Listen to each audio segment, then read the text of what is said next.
When people express the view that there is too much inequality, they usually refer to differences in income, hourly pay, health status, happiness, freedom, and social status.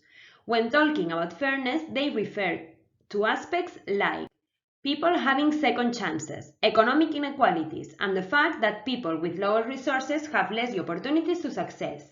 We will analyze this aspect evaluating fairness using the veil of ignorance. The American philosopher John Rawls devised a way to clarify our own ideas of fairness with the veil of ignorance.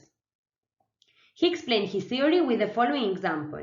You and a friend are walking down an empty street and you see $100 note on the ground. In order to split the money, you follow 3 steps.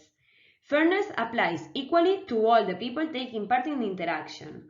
They don't know who they are in the moment they receive the money, and thanks to the veil of ignorance, you can try to understand the position of the institutions when they think everyone has an equal chance of having any social positions. Allocations can be judged unfair because of how unequal they are or how the inequalities came about. The only thing that you need to know about the substantive judgments is the allocation itself. You don't need to know the rules of the game or any other factors that explain why this allocation occurred. The procedural judgments focus not on how poor or rich someone is, but instead on why the person is poor or rich. The rules of the game that create inequality may be evaluated according to these 3 principles.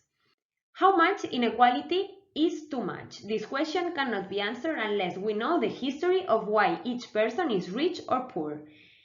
Economics, though, can clarify some disagreements about this fairness, those 4 disagreements. Governments can implement policies through some combinations of prohibitions and directives, incentives, and information. For the outcome of a government policy is not something that the government can dictate, and for this reason, Nash equilibrium is used in order to know how the people are going to react. Imagine a common field with 2 farmers, A and B, and the best strategy for them is to overgrass so that they want to pasture 20 cows, but this won't be efficient. An effective government policy might alter this situation by changing the Nash equilibrium. The government could address the problem by adopting a policy that imposed a tax of 0.4 for any cow beyond 10 that a herder sent to pasture, and thus this tax policy, either herder would pay a tax of 4 if the herder sent 20 rather than 10 cows to pasture. The overgrazing tax has 3 valued features. It treats both herders equally, each one must take into account the other when they make decisions, and the better herders will find it more valuable to put